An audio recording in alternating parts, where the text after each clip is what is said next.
The lights were too bright and the room was too silent. Elias Grant stood beside the old grand piano, his hands cold, his heart pounding so hard he could feel it in his throat. In front of him sat 5 judges behind a long wooden table, and in the center chair sat the man everyone in the music world feared, Maestro Aldrich Voss. Elias was 17 years old. He had never taken a single formal piano lesson. Everything he knew, he had taught himself in the back room of a small church, on a piano with 2 broken keys and a lid that would not fully close. He had saved for 2 years just to afford the bus ticket to this city, carrying a folder of sheet music that was falling apart at the edges. This audition was his only chance. The conservatory only opened its doors to new students once a year, and getting a seat in that room, in front of Voss himself, felt like a miracle already. His grandmother Nora had sold her old sewing machine to help pay for his trip.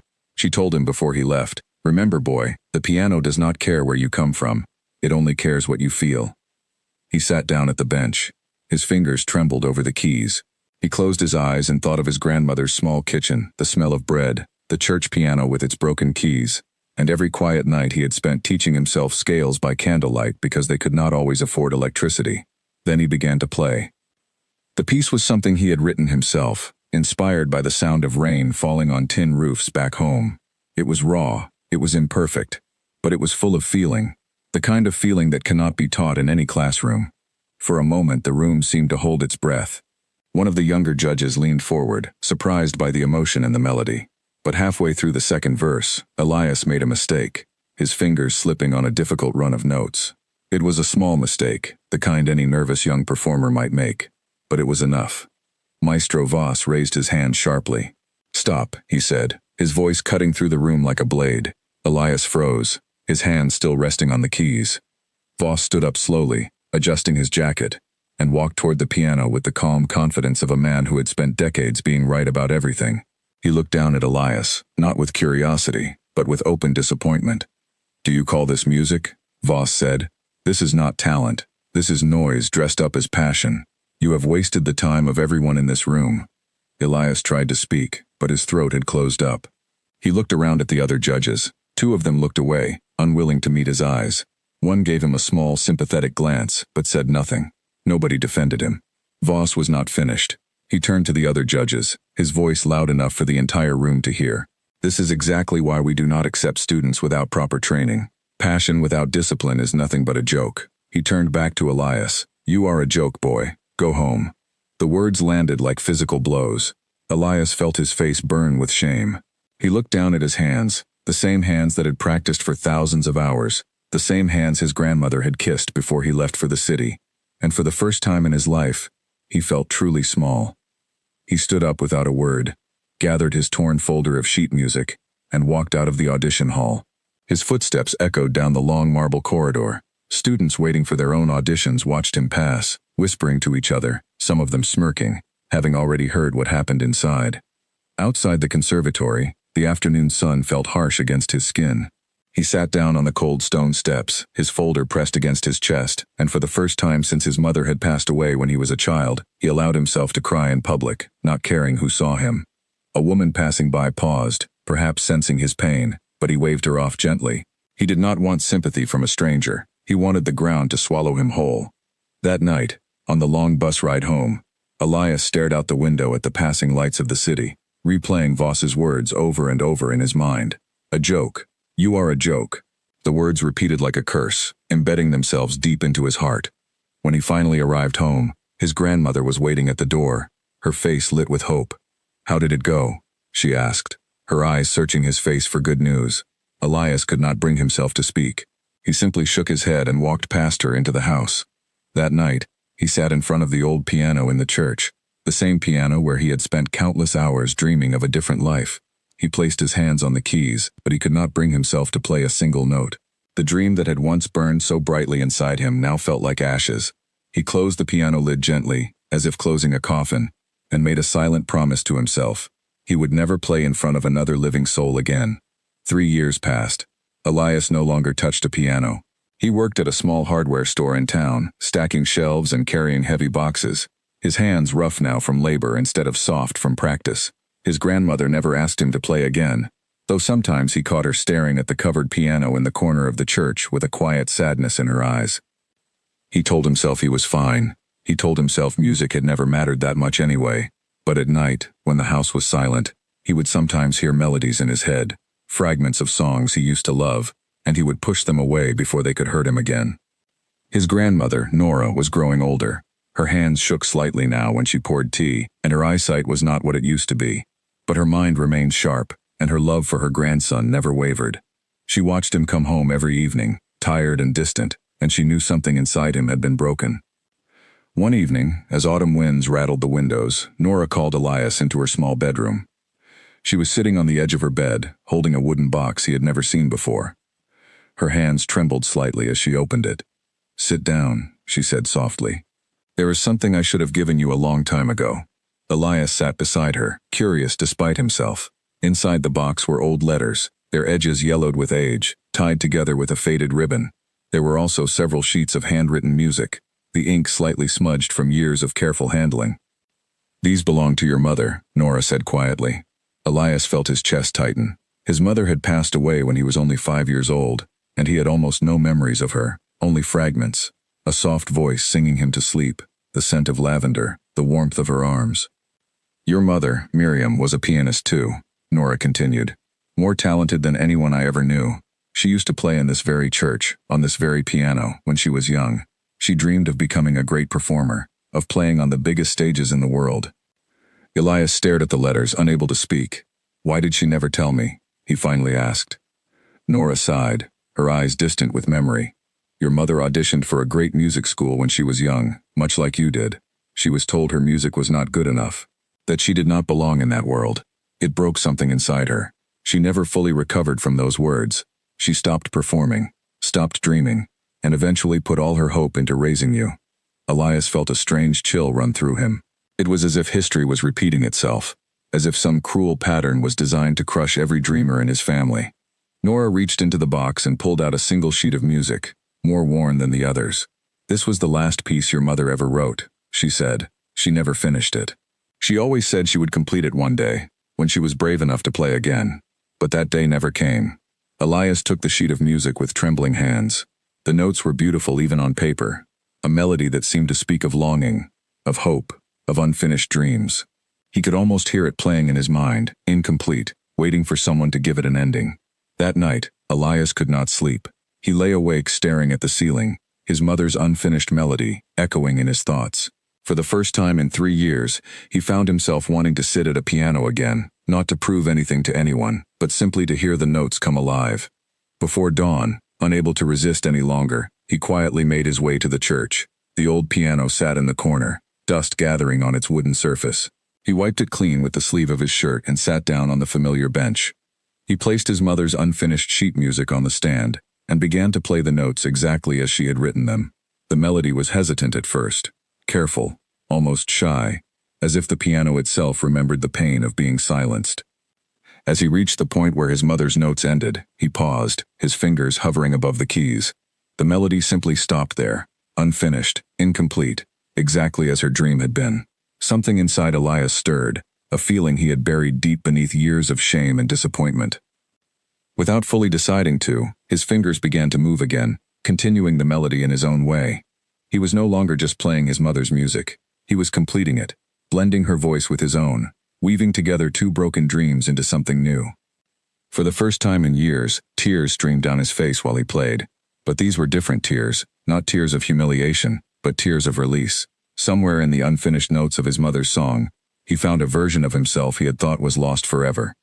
He played until the sun began to rise, filling the small church with golden light. When he finally stopped, his hands aching, his heart pounding, he realized something important.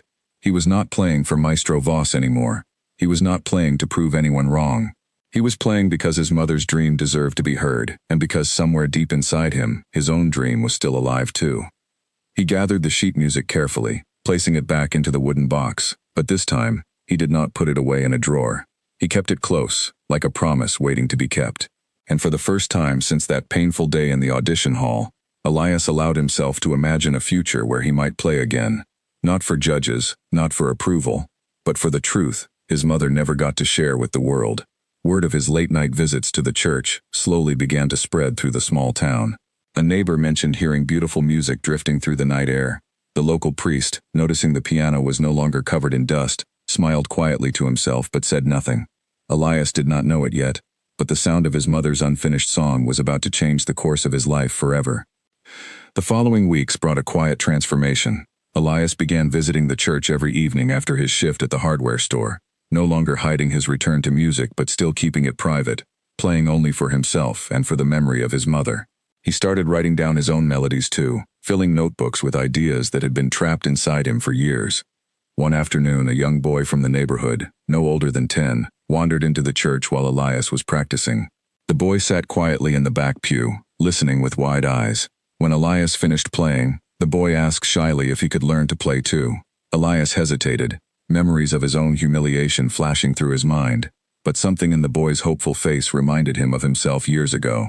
He agreed to teach the boy a simple tune, and in doing so, discovered a new kind of joy, the joy of passing on what he loved without fear of judgment.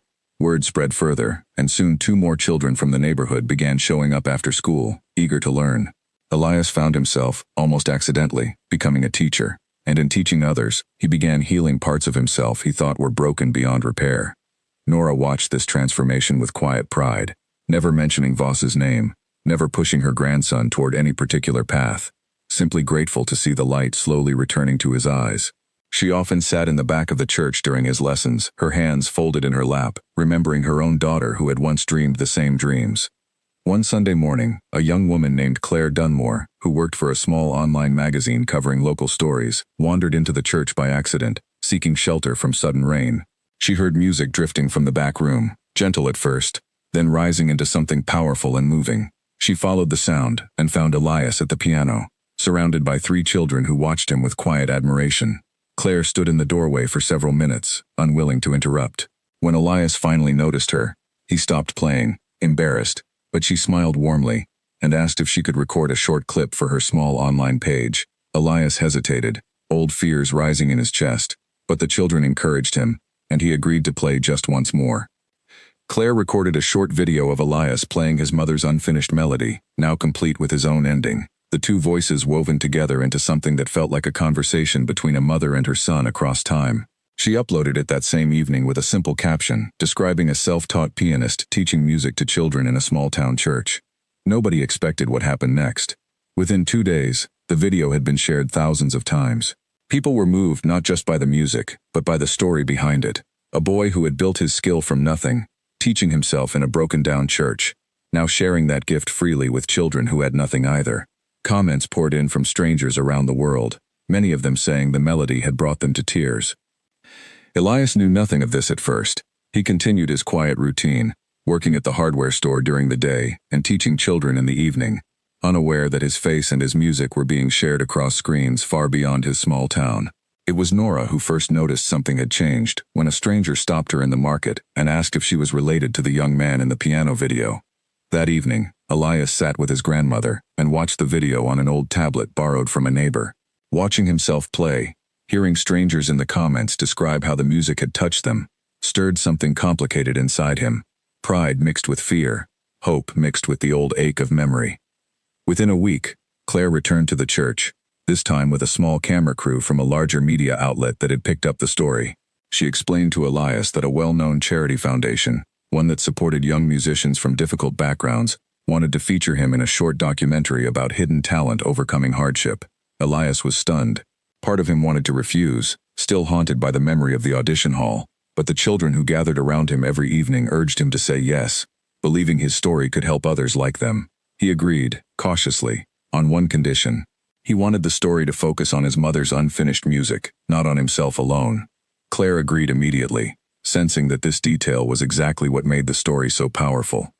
Filming began the following week. Cameras captured Elias walking to the church each morning before his shift, teaching children basic notes with patience and warmth, and finally in the evenings, playing his mother's completed melody alone in the quiet church, sunlight filtering through the old stained glass windows. During one interview, Claire asked him gently about his past, whether he had ever tried to pursue music formally. Elias grew quiet for a long moment before answering. He spoke carefully, without naming names, describing an audition years earlier where he had been told his music was worthless, that he did not belong in that world. He explained how those words had silenced him for years, until his grandmother gave him his mother's unfinished song, a piece that taught him music was never about proving worth to others, but about honoring truth. The interview clip, paired with footage of him playing, spread even further than the first video. News outlets picked up the story under headlines celebrating a self-taught musician rising from hardship. Messages of support flooded in from around the country. A local school reached out asking if he would consider teaching a weekend music class for underprivileged children. A small instrument shop offered to donate a proper piano to the church, replacing the old broken one Elias had learned on. Amid all this attention, Elias remained mostly the same humble young man he had always been, still working his shifts at the hardware store, still walking to the church every evening, still teaching his small group of students who had now grown to nearly a dozen children. But something had shifted inside him. For the first time since his humiliation years earlier, he began to believe, quietly and carefully, that perhaps his music did matter after all. One evening, as he was closing up the church after a lesson, Claire approached him with news that made his stomach drop. The very conservatory that had rejected him years before, the same institution led by Maestro Voss, was organizing a special showcase event, inviting talented but unconventional musicians from around the region to perform. Because of the viral attention around his story, the organizers had reached out to Claire's outlet, requesting that Elias be considered as one of the performers. Elias felt his hands go cold at the mention of the conservatory's name. Memories of that humiliating day rushed back with painful clarity. The harsh lights, the silent judges, Voss's cruel words echoing through his mind. He immediately wanted to refuse. That night he returned home and told Nora everything. She listened patiently, her expression calm, though he could see something flicker behind her eyes when he mentioned Voss's name. When he finished speaking, she took his hand gently. "You do not have to prove anything to that man," she said softly. "But ask yourself this, are you refusing because you do not want to play there, or because you are still afraid of him?" Elias sat in silence, unable to answer honestly at first. He thought of his mother, whose unfinished dream he now carried forward. He thought of the children who looked up to him every evening, who believed music was something beautiful rather than something to fear. He thought of his own younger self, sitting on the cold stone steps outside the conservatory, crying alone after being called a joke in front of a room full of strangers. Slowly, a new kind of determination began to grow inside him, not the desperate hope he had carried into his first audition, but something steadier, calmer, rooted in the years of healing he had already survived. He was no longer the frightened boy who needed Voss's approval to believe in his own worth. He simply wanted to play his mother's song, fully and completely, in front of the world, regardless of what any single man thought of it. The next morning, he called Claire and told her he would accept the invitation. Word spread quickly through the small town, neighbors stopping him in the street to offer encouragement, his students promising to make banners to bring to the event. Even his old employer at the hardware store gave him extra time off to prepare, proud to have played a small part in his journey. In the weeks leading up to the showcase, Elias practiced with a discipline he had never known before. He was no longer teaching himself in isolation, hiding his skill out of fear. Instead, a retired piano teacher named Oliver Bennett, who had seen the viral video, offered to help refine his technique, without changing the raw emotional core of his playing.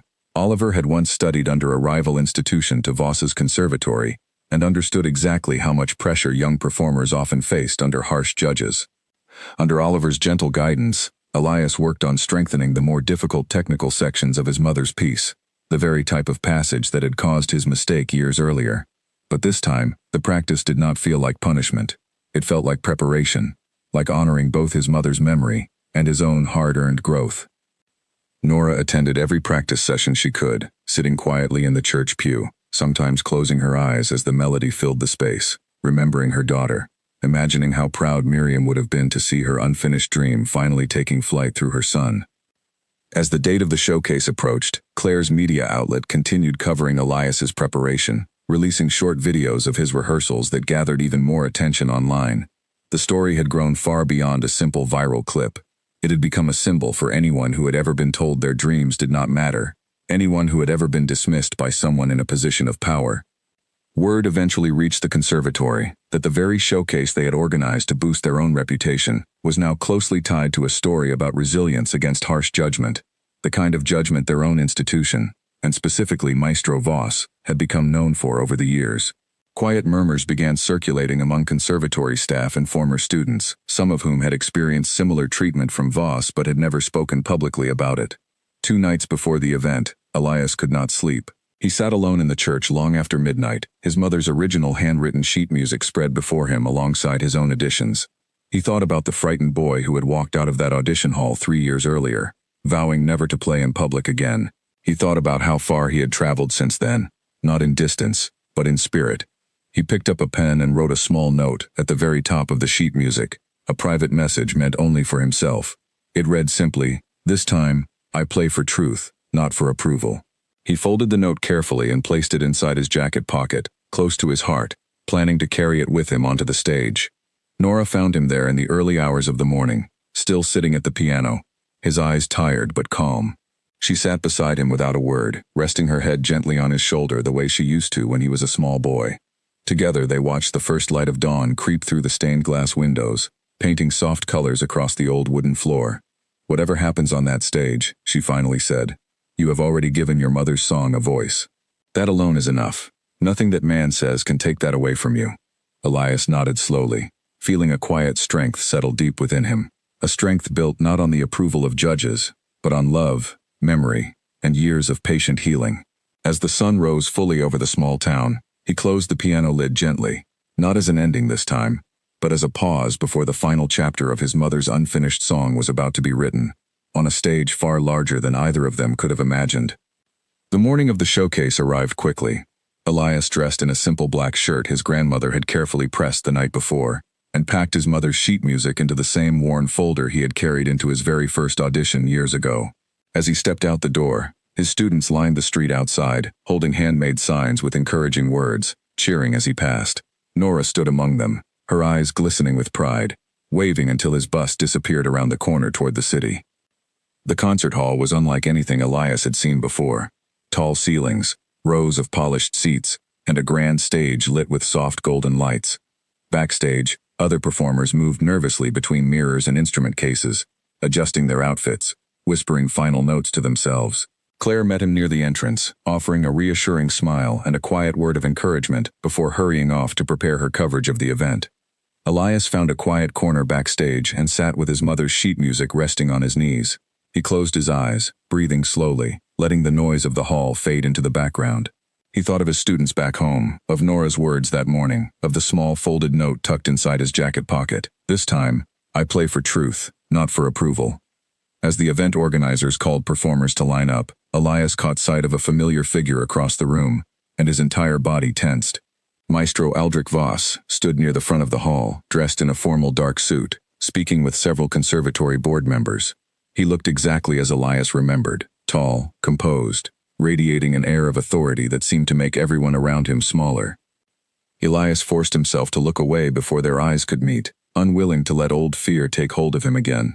Instead, he focused on breathing steadily, reminding himself silently of everything he had survived since that painful day years ago. He was no longer the frightened teenager sitting nervously at that first audition. He had built something real in the years since, a small but meaningful community of students, a completed piece of music carrying his mother's memory forward, and a quiet inner strength earned through patience rather than approval. The event began with several other performers taking the stage, each showcasing unique styles of music, some classical, some modern, each greeted with polite applause from the audience. Elias watched from the wings, studying the way each performer carried themselves, noting how the judges, including Voss, observed carefully from a reserved section near the front row. Finally, the announcer called his name, describing him briefly as a self-taught pianist whose story had recently captured public attention online. A murmur of anticipation rippled through the crowd, many audience members already familiar with his viral video, eager to witness the performance in person. Elias walked onto the stage, the bright lights momentarily blinding him just as they had years before. But this time, instead of fear tightening his chest, he felt a strange calm settle over him. He sat down at the grand piano, placed his mother's sheet music on the stand, and allowed himself one final glance toward Nora's imagined presence in his heart, even though she was miles away. He placed his fingers on the keys and began to play. The opening notes were his mother's original melody, tender and searching, carrying the quiet longing of a dream once silenced. The audience fell into a hushed stillness, drawn immediately into the emotional depth of the piece. As the melody progressed toward the section where his mother's original composition had ended years ago, Elias felt his heart beating steadily. no longer trembling with fear but pulsing with purpose. He transitioned seamlessly into his own continuation of the piece, the notes he had written during countless nights in the small church, blending his mother's voice with his own into something whole and complete for the very first time. The difficult passage that had once caused his mistake years earlier now flowed effortlessly beneath his fingers, refined through months of dedicated practice with Oliver's patient guidance. Midway through the piece, Elias allowed a subtle variation to emerge, a musical phrase inspired by the sound of children laughing during his evening lessons back home, a small tribute to the students who had helped restore his love for music. The melody swelled with warmth, then softened again into a gentle closing passage, ending not with dramatic flourish, but with quiet, dignified resolution, exactly the ending his mother's unfinished dream had always deserved. When the final note faded into silence, the concert hall remained still for a long moment, as if the entire audience needed time to absorb what they had just witnessed. Then, slowly at first, applause began to build, rising quickly into a full standing ovation. Many audience members wiped away tears, moved deeply by both the music and the story behind it. Elias stood from the piano bench, his chest tight with overwhelming emotion, and bowed gently toward the crowd. As he lifted his gaze, his eyes finally met those of Maestro Voss, seated in the reserved section near the front.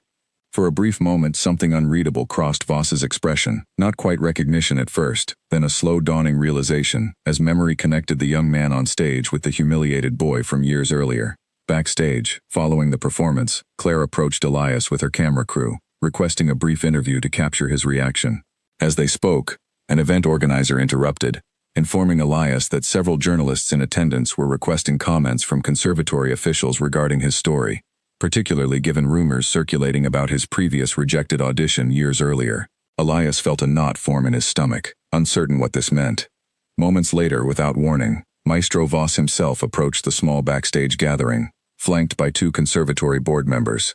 The room grew tense as several photographers turned their cameras toward the unexpected encounter. Elias straightened, his heart pounding, unsure whether to expect further cruelty or something else entirely. Voss stopped a few steps away, studying Elias carefully, his expression difficult to read. After a long, heavy pause, he spoke, his voice quieter than Elias remembered, though far more measured. "That performance," Voss said slowly, "was unlike anything I expected." Then, after another pause, he added, "I believe we have met before." Elias felt every eye in the room turned toward him, cameras quietly capturing the moment. He steadied his breath and answered honestly, without anger, though his voice carried the weight of old pain. "Yes," he said calmly, 3 years ago, at an audition in this very building. You told me my music was a joke, and that I had wasted everyone's time." A visible ripple passed through the small crowd of journalists and board members. Claire's camera crew captured every second, sensing the significance of the unfolding moment. Voss's expression tightened slightly, aware suddenly of how many witnesses surrounded him, though to his credit, he did not attempt to deny the accusation. "I remember now," Voss admitted quietly, his voice lower than before. Elias watched him carefully, searching for any hint of the harsh arrogance he remembered from years earlier, but instead found something closer to genuine discomfort, perhaps even the early stirrings of regret.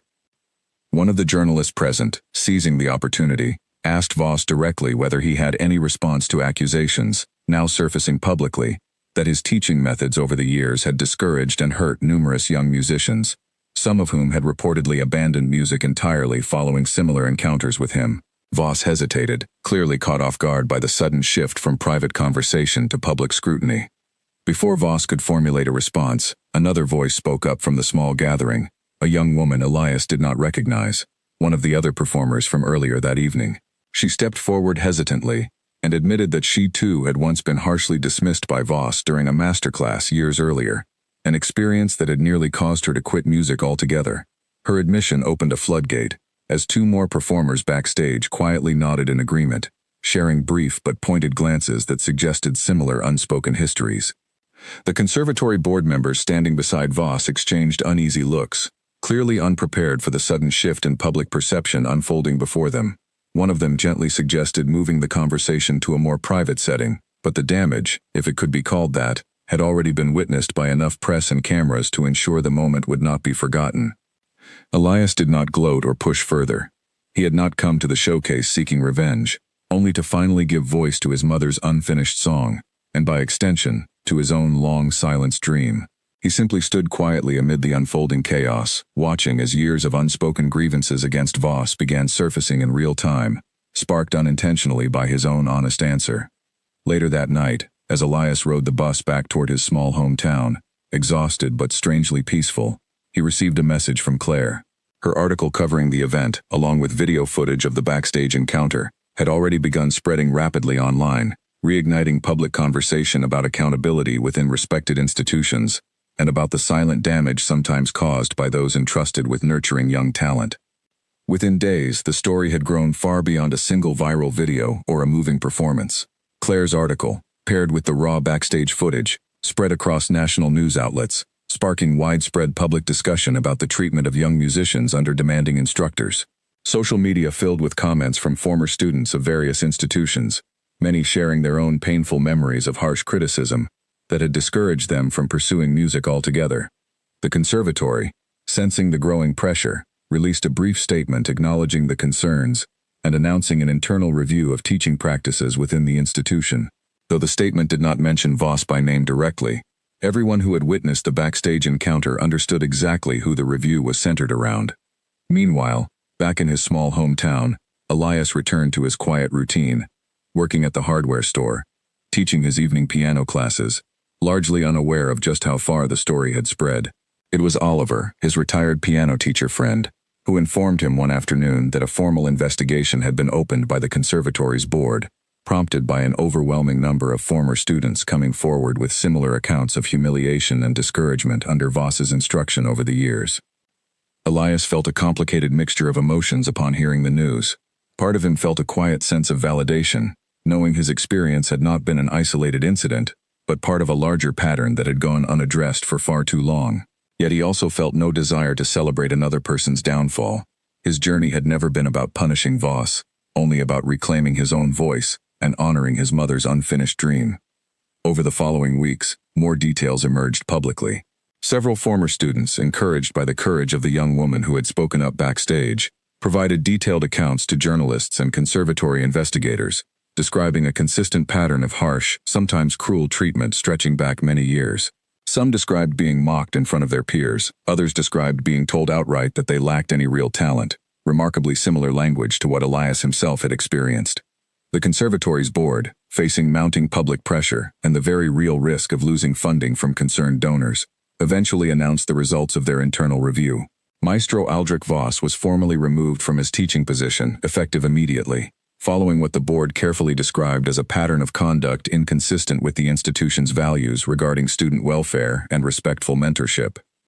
The announcement made headlines across major news outlets, many of them directly referencing the viral video and backstage encounter that had first brought public attention to the issue. Voss, once one of the most respected and feared names in the music world, found his decades-long career effectively ended, not through a single dramatic scandal, but through the slow accumulation of years of unspoken harm finally brought into the light. Elias learned of the news while sitting in the church with his students, preparing for their evening lesson. Oliver called him quietly aside to share the update.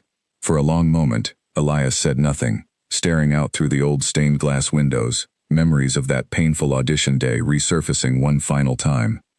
He did not feel triumphant. Instead, he felt a strange, quiet sadness, understanding that Voss's fall represented not victory, but a painful reminder of how much damage careless words could cause when left unchecked for too long. He thought of his own mother, silenced decades earlier by similar cruelty, her dream deferred for an entire lifetime, and he thought of how many others, like Voss's other former students, had lost their own creative voices simply because someone in power had failed to nurture rather than tear down. That evening, instead of dwelling on the news, Elias gathered his students together and told them a story, carefully leaving out specific names, about a young musician who once let harsh words silence a beautiful dream, and how, many years later, that same musician learned that dreams delayed are not dreams destroyed. He encouraged his students to always remember that criticism should build people up, never break them down, and that true artistry comes not from seeking approval, but from honoring truth. In the months that followed, Elias's life continued to transform in ways he had never imagined possible. The small charity foundation that had first featured him in their documentary offered him a modest scholarship to formally study music theory and composition, not at Voss's former conservatory, but at a smaller, community-focused music school, known for nurturing diverse talent regardless of background or formal training. Elias accepted, carefully balancing his studies with his continued commitment to teaching his young students back home. He never forgot where he came from. Every weekend, he returned to the small church, now equipped with the donated piano, to continue teaching the growing group of local children who had become like family to him. His grandmother, Nora, attended every lesson she could, her health gently declining with age, but her spirit as strong and proud as ever, watching her grandson build a legacy rooted in kindness rather than fear. One afternoon, nearly a year after the showcase event, Elias received an unexpected letter. It was from Voss himself. Elias hesitated for a long moment before opening it, uncertain what to expect. Inside, written in careful, measured handwriting, Voss offered a formal apology, acknowledging the harm his words had caused not only to Elias, but to numerous students throughout his career. He explained that losing his position had forced him into a period of painful self-reflection, during which he had come to understand, perhaps too late, the true weight his words had carried over the years. Elias read the letter twice, sitting quietly on the church steps where he had once cried alone after his humiliating audition years earlier. He felt no need to respond with anger, nor did he feel obligated to offer immediate forgiveness. Instead, he simply folded the letter carefully and placed it inside the same wooden box that held his mother's original handwritten music, a quiet acknowledgement that both pain and growth could exist side by side within the same story. As the second year of his studies progressed, Elias was invited to perform his mother's completed composition once more, this time at a much larger cultural event celebrating emerging artists from underserved communities. The piece, now formally titled by Elias as An Unfinished Promise, had grown to represent far more than a personal story of resilience. It had become an anthem for anyone who had ever been dismissed, overlooked, or told their dreams did not matter. During this performance, broadcast live and viewed by an even larger audience than before, Elias made a brief statement before playing.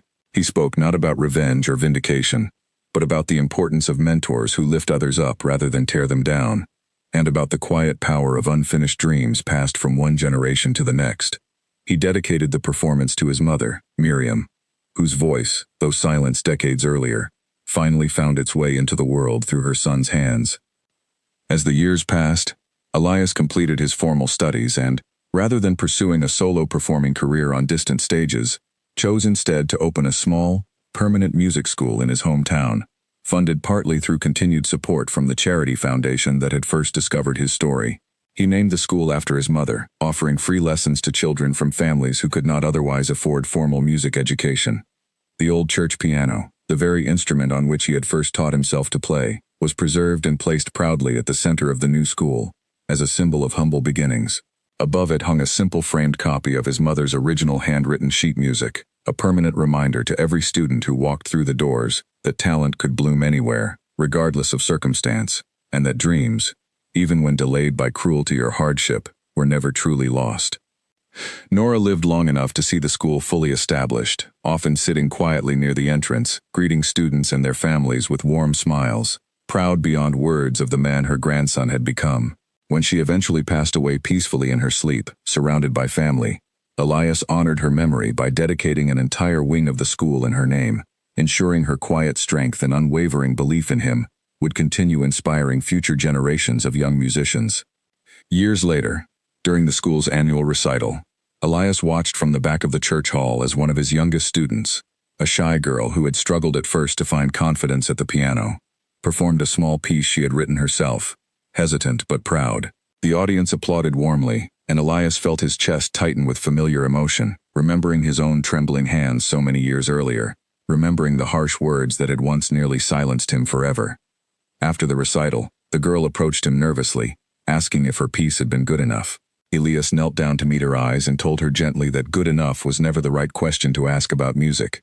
The only question that mattered, he explained, was whether she had played with honesty and heart. The girl smiled brightly, relief washing over her small face, and ran off to join her proud parents waiting nearby. Standing alone for a moment in the quiet church, surrounded by the echoes of laughter and music that had once been forbidden ground for him, Elias reflected on the long journey that had brought him here, from a frightened boy humiliated in a cold audition hall, to a young man carrying forward his mother's unfinished dream, to finally becoming a mentor dedicated to ensuring no child under his care would ever have to feel that same crushing shame he once endured.